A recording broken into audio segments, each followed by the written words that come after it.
The greatest strategic failure in marketing is something called the Omnipresence Trap. It's this belief that you can win by being everything to everyone, all while ignoring a simple neurological fact. The human brain really only has room for one specific adjective per brand. Think about it for a second. When you think of Volvo, what's the one word that pops into your head? Safety. How about FedEx? Overnight. Now, these brands didn't just stumble into this, they engineered it. So today, we're not just going to talk about some marketing theory. We're going to dissect a fundamental law of our own cognitive architecture. We're going to explore how the brain actually works when it comes to brands, and more importantly, how you can leverage that knowledge to win. Let's dive in. This single sentence right here, this is the foundation of so much wasted effort, so much squandered budget. We've been taught to believe that growth means expansion, right? That winning is about being bigger, louder, more present than everyone else. It's that more is more philosophy. More features, more ad spend, more posts. But this is the core myth we are here to dismantle today. The truth is, in a world that is saturated with information, being the biggest often just means you're the biggest blur. You just become noise. Real victory isn't in market share, it's in mind share. It's about owning a tiny, specific, and incredibly valuable piece of real estate inside your customer's brain. And this slide really nails the central choice every single brand has to make. Over on the left, you've got the Generalist Blur. And look, this is the easy path at first. You add more features, you come up with more slogans, you try to be the total solution for everyone. But you end up competing for a slice of the budget, and honestly, you become forgettable. But on the right, you have positioning sharpness. Now, this path is harder. It takes discipline. It means choosing to be one specific thing to a very specific someone. It means claiming a single, powerful word in their memory. And suddenly, you're not competing for budget anymore. You're competing for a permanent slot in their brain. This is the choice between being invisible and being unforgettable. Okay, so here's our roadmap for this explainer. We're going to start by tearing down the omnipresence trap and showing you exactly why it's so lethal. Then, we'll get into the category crisis, the market earthquake that made all of this mandatory. After that, we will unpack the anchor engine, which is the three-part system for building a position you just can't shake. Then we'll dive into the cognitive science behind the brain's shortcut to understand why this works so well. Then we'll get practical with architecting your wrong, giving you a framework you can actually use. And finally, we'll look at the end game, the specialist's destiny. All right, let's start with the core problem, the omnipresence trap. We have this idea that by covering more ground, we become more powerful. But it's actually the opposite. The human brain isn't some hard drive with infinite storage. It's more like a bouncer at a really exclusive club. And that club is long-term memory. It's aggressively optimized to save energy, and it's not letting just anyone in. It doesn't want to remember 10 things about your brand. Frankly, it barely has the capacity to remember one. So trying to be everything just ensures you'll be remembered for nothing. You'll be left standing outside the velvet. So this is the question that changes everything. For decades, marketing has run on the assumption that we're all fighting for a share of the customer's wallet. We measure our success by how much of their budget we can get. But this is just a deep misunderstanding of the world we live in now. You aren't just competing with other companies in your category. You are competing with every single piece of information trying to get into your customer's head on any given day. You're competing with a Netflix notification, a text message, a news alert, a funny cat video. The real currency isn't dollars, it's attention. And here it is, the crucial point. The real battlefield isn't the marketplace, it's the cognitive architecture of the mind. In any given category, our brain creates this mental ladder with maybe 2 or 3 rungs. Take rental cars, for example. Hertz is on the top rung. Avis is on the second rung with their famous "we try harder" positioning, and pretty much everyone else is just fighting for a distant third. If you're not on one of those top rungs, for all practical purposes, you just don't exist. The brands that win are the ones that get this. They stop trying to own the entire ladder, and they focus with this relentless intensity on owning one specific, unshakable rung. So how do we even get here? Why is this so critical right now? Well, this framework wasn't just born in a vacuum. It was forged in the fire of what we call the category crisis. This was a very specific moment in time when the strategic ground just shifted under everyone's feet, and the old playbooks for growth, the ones that had worked for decades, became totally obsolete, almost overnight.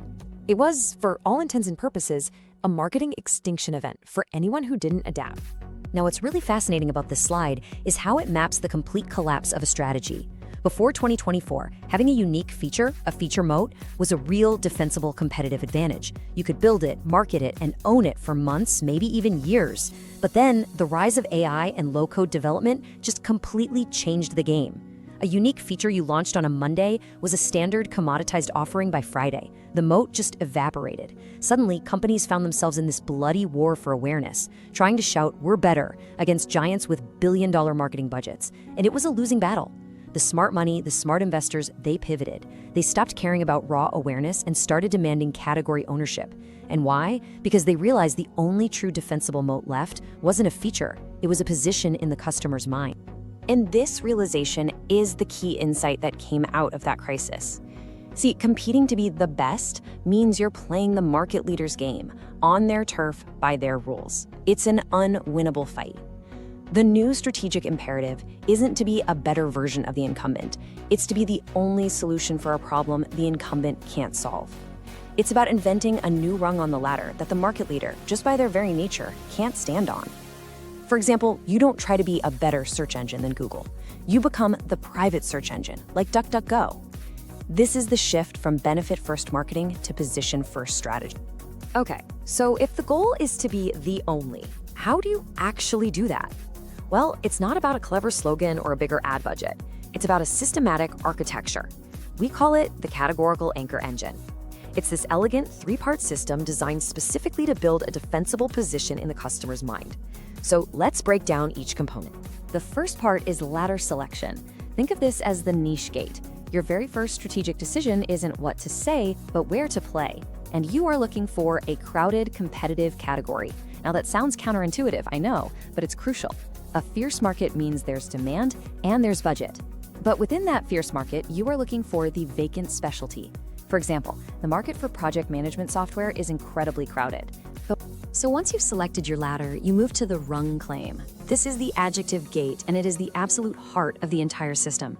You must distill everything you are down to a single, powerful, unshakable word in the buyer's mind. Remember Volvo and safety, or FedEx and overnight? That's exactly what we're talking about. Are you the secure one, the simple one, the nimble one?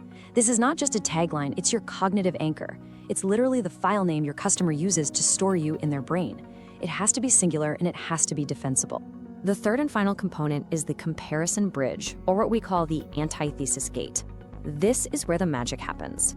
You don't ignore the market leader, you use them. You build a narrative that brilliantly reframes their greatest strength as their biggest liability, at least for your specific customer. Let's go back to our project management software example. If the market leader is this giant all-in-one solution, their strength is comprehensiveness. Well, your bridge turns that into complexity and bloat. Your narrative becomes, tired of paying for 1,000 features you'll never use? We built this just for creative agencies. You position yourself as the simple, focused alternative. You build a bridge from their position directly to yours. So let's put it all together. This whole process is what we call semantic narrowing. You select your specialty ladder, you claim your single adjective, you build that comparison bridge against the leader, and the result is that you become the definitive, logical, and only solution for one very specific, high-stakes problem. It's a self-reinforcing loop. The narrower your focus, the stronger your position becomes, and the more valuable you are to the right customer. This is how you build a brand that can charge a premium and command real loyalty. So how do we measure if any of this is actually working? We don't just look at clicks or conversions, no. We track something much more important, conceptual share of voice. And the key metric here is the recall ratio test. It's brutally simple. You just ask your customers, hey, what do we do? If they need a whole paragraph to explain it, or if they say something vague like, oh, they do software stuff, you failed. But if they can say, oh, they're this simple project management tool for agencies, you've passed. You've successfully installed your brand into their mental operating system. Okay, so let's pivot and explore maybe the most fascinating part of this whole thing, the underlying psychology.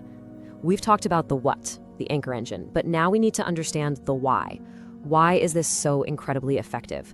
It's because it doesn't fight against human nature. It aligns perfectly with the brain's hardwired shortcuts for making decisions. This is a strategy built on the very foundation of cognitive science.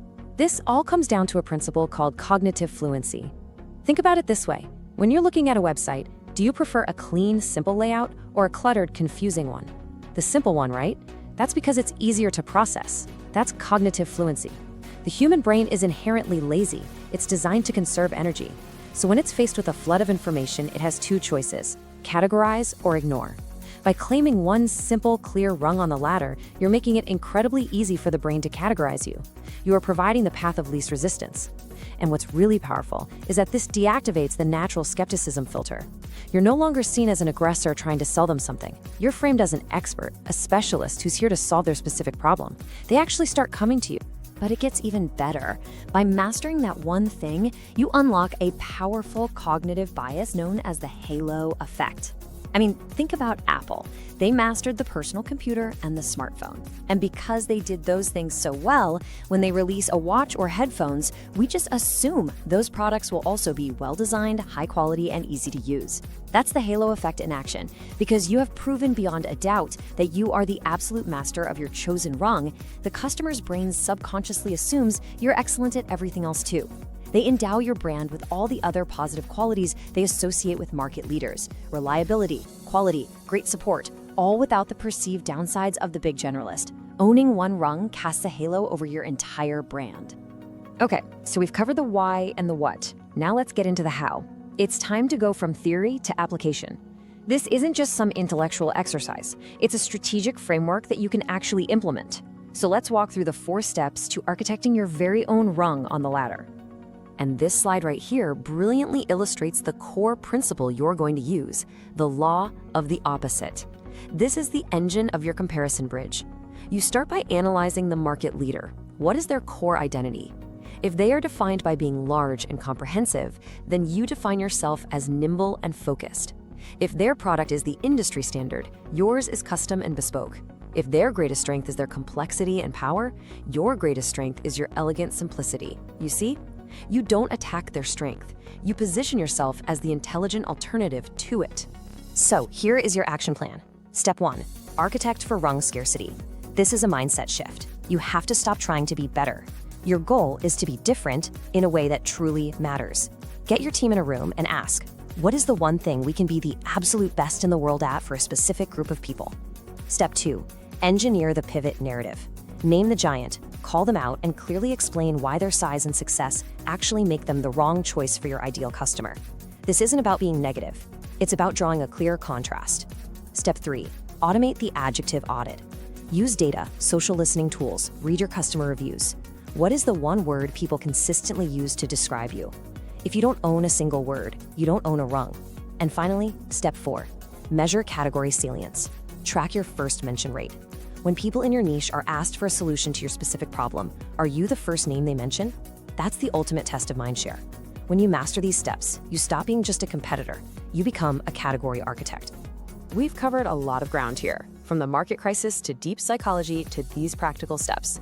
Now let's talk about the ultimate outcome, the real end game of this strategy, the specialist's destiny.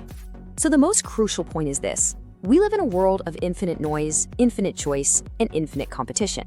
In this environment, the generalist, the brand trying to be everything to everyone, they're doomed to be drowned out. They're fragile. Specialization is the only thing that creates anti-fragility. It is the only thing that survives the noise. Remember that bouncer at the club of your customer's mind? A specialized brand is on the VIP list. When you claim a rung, defend it, and become the undisputed master of that position, you stop being just another choice in the market. For the right customer, you become an inevitability. You become their destiny. And we'll end on this thought. For way too long, we viewed growth as this brute force effort, a linear game of just adding more budget, more features, more noise. But that game is over. True, sustainable growth isn't about brute force. It's a learned skill. It's the skill of understanding the market's mind, finding your unique position within it, and then having the discipline to own that position completely. It's about learning to be not just better, but the only. It's about escaping the omnipresence trap and climbing your ladder, one single rung at a time.